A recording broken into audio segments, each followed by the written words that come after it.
Good afternoon, everybody. My name is Jody. My husband David John and I have a small farm in the panhandle of North Idaho. These are our stories and adventures, and as you see, we're out in the 2-year-old garden. Got several of the beds amended and I'm starting to get some plants put into them. And I am along the main two in the center here, starting with yellow storage onion sets. So it's just a basic little onion. You've got your root side and then the growth side. When you plant them, it's about 1 inch deep and about 3 inches apart is what I'm doing the spacing, just so I can hopefully get some nice big ones. But show you getting the last of these ones put in, and then I'll show you what the beds are at the state right now and get to more planting.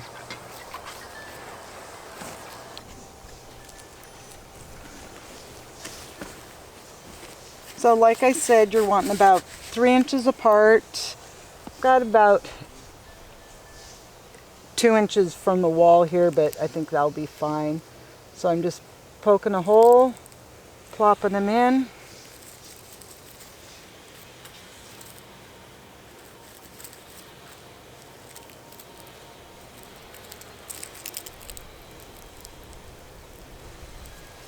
And it is root side, growth side. So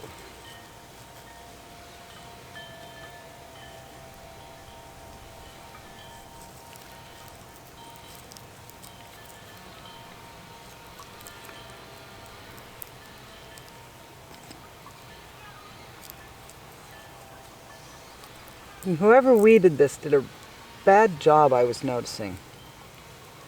And that was me.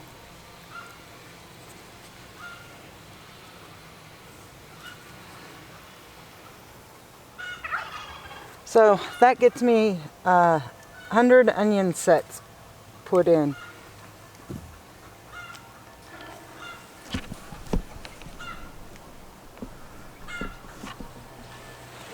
And this time when I'm planting, I'm going to do a little better than I did on the brassica bed, in the forethought thinking what is going to be coming. Because in about a month I'll be planting tomatoes, and those brassicas will still be in there. I believe I'll be able to get in, because where I want the tomatoes to go, right underneath the trellises. I didn't plant anything there, so should be able to snake the tomatoes in. But in these beds, in about a month is when the squashes and cucumbers are going to be going in. So what I plant, I want to plant very strategically to leave space for the squash to go in. But the next thing I'm going to plant in these two beds, or at least in this one, is Little Marvel bush pea. So I'm going to do a block of that, leave a space, block, space, see how far I get in this bed with these guys. And then I do have some more different ones than what I have out there, little brassicas that I'll probably plug into this other bed, and then get them watered in and get some shavings down.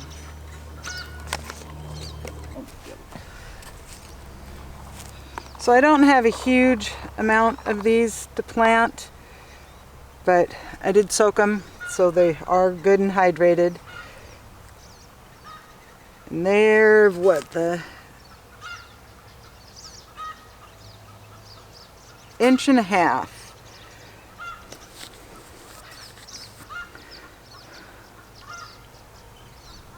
Steak.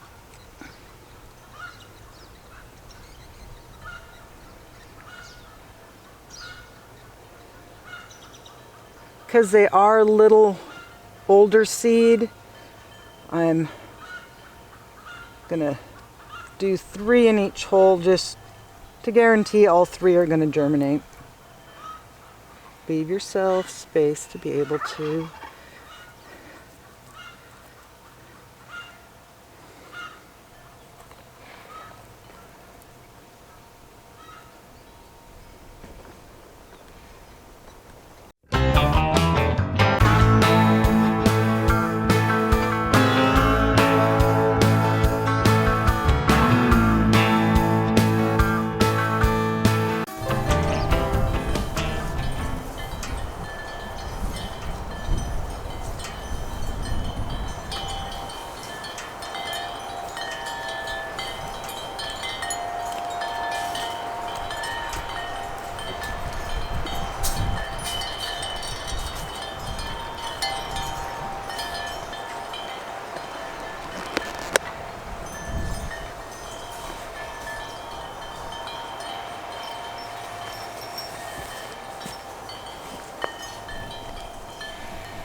So I got the peas in that section of onions planted and covered.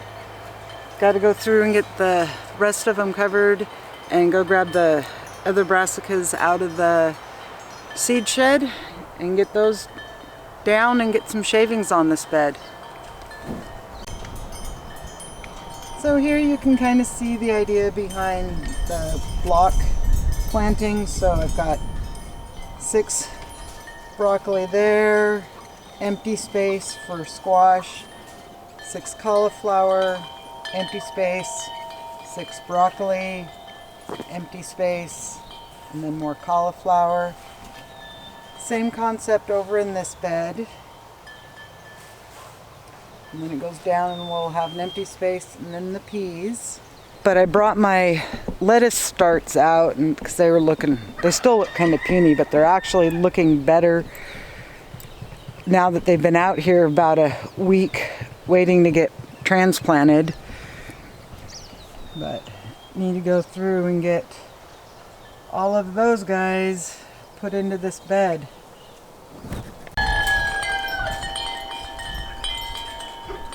So okay, let's go through and see how many of these, and I'm in a hole, of these lettuces I can get into this flower bed.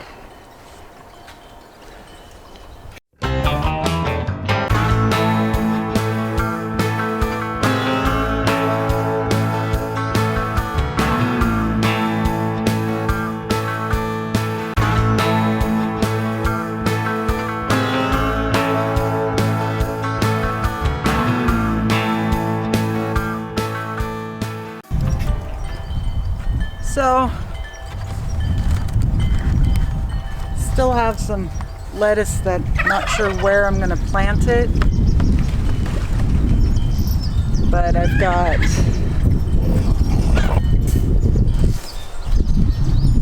this whole bed planted with the lettuce next to the onions, and I did half of this bed with lettuce and the onions and the peas on the trellis.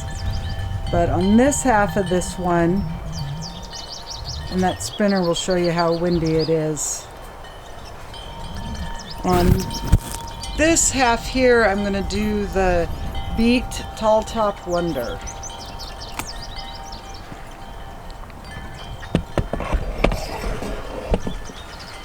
Thought I had a couple different varieties of it, but I don't, so I'll just plant what I have of the one. And in this shorter bed here, I'm gonna, other than the peas that are on the trellis and then the green beans, for now I'm just gonna plant radishes. So I've got sparkler white tip, French breakfast, purple plum, early scarlet globe, cherry bell, white icicle, and then just a gourmet mixed radish. So go through, get these guys planted. And I do have, and I am being smart and I'm marking what is where. So we know, since I am planting so many different varieties, see which ones we like the best and have them for next year.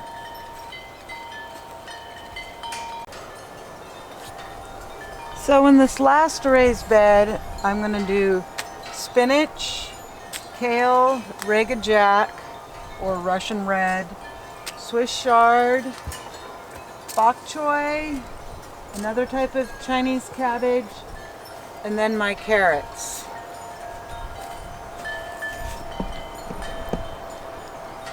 But this one I'm going to do a little bit different. I'm just going to slightly scratch up. You guys are pointed to the stars. Slightly scratch up the surface, put my seeds down, lightly dampen the soil, and then I'm going to put some seed starting mix over the top, just a really thin layer, and then going to lay some cardboard or landscape fabric over the top of it just to prevent the seeds from washing away.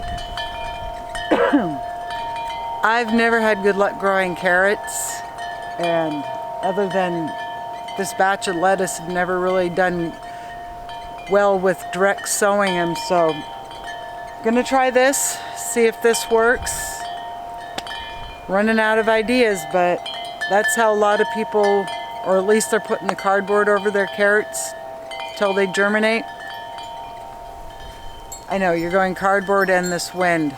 I'm going to implement staples and a couple rocks to hold the cardboard in place. So, gonna get this bed planted and show you what it looks like. So like I said, I went through and slightly dampened the soil after I put all the seeds down. And the carrots are going to be down at that end.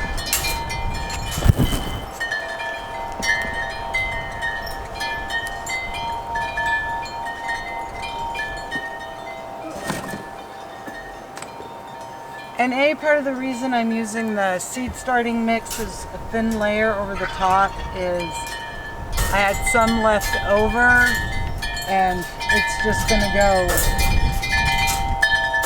go bad to the point where it's water-phobic. It doesn't want to absorb water, so instead of wasting it, I figure I can put it right over the top. And I know I don't need it for the Swiss chard and everything, but I'm just going to use up what I have left.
confused birdie.